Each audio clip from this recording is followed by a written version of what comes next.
So in this video we are going to build off the last one where we were talking about half steps and whole steps, and now we're going to use that to start building chords. First I want to talk about major chords. Here's a C major chord, here's a G major chord, I'm going to use these fingers, here's a F major chord. You'll notice they all have kind of a happy sound compared to this. Here's C major, here's C minor. So happy versus sad or sunny, rainy, maybe good versus evil. Okay, so the way that we find these chords, here's a C chord, we can count up the distance between each note and it will be the same structure or the same distance wherever I put my thumb. So if I want to start here, this is going to be the same distance. If I want to start on this note, this is still the same distance of half steps and whole steps. So I'm going to start by counting 0, 1, 2, 3, 4. So from C to E is 4 half steps. 0, 1, 2, 3, 4. Then from E to G is 3 half steps. 0, 1, 2, 3. So from C to E, 4 half steps. From E to G, 3 half steps. If you can remember 4 and 3, then you can find any major triad on the keyboard. How fast was that?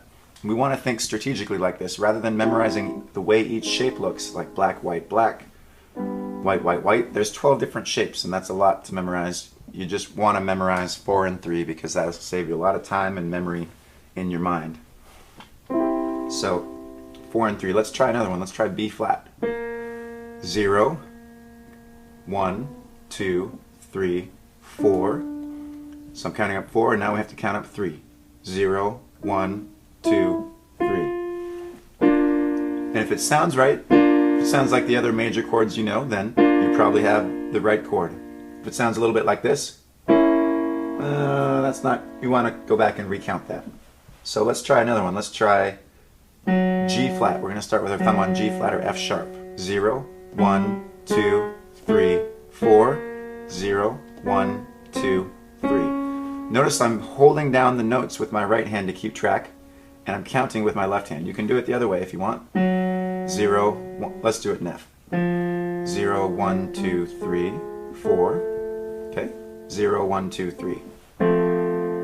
Don't try and count and hold down all the notes with one hand. It's too much work.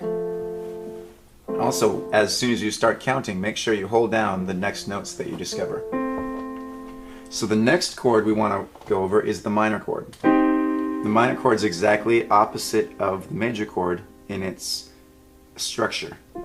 What I mean by that is rather than counting 4 and 3, 4 right here, 3 right here for the major chord, we're going to move our middle finger down, and that's the same for every major to minor chord. Is now we have the interval structure of 3 and 4.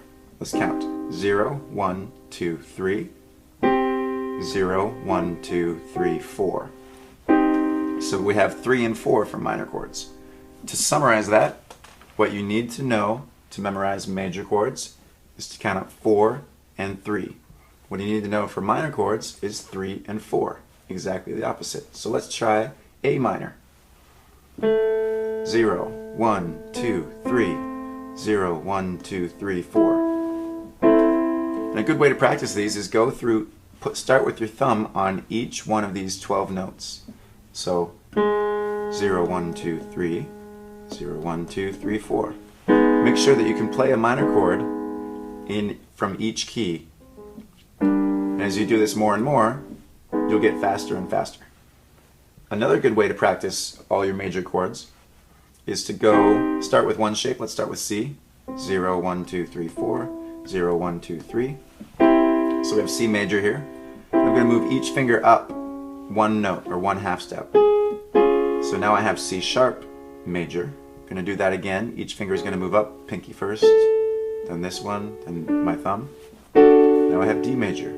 And if you move each finger up a half step, this will also help you find any major chord or minor chord, depending on what shape you're starting with, in any key. That's a good way to practice all the shapes. So let's start with minor and go down. Each finger is staying the same. It's only going down one half step each time.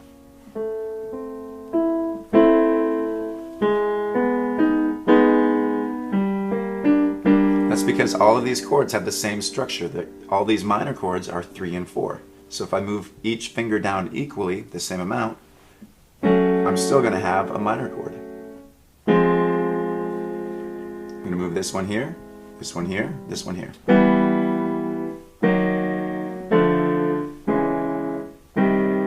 And there I am back at C minor, so I've gone through all 12 keys. That's a great way to practice your major and minor chords.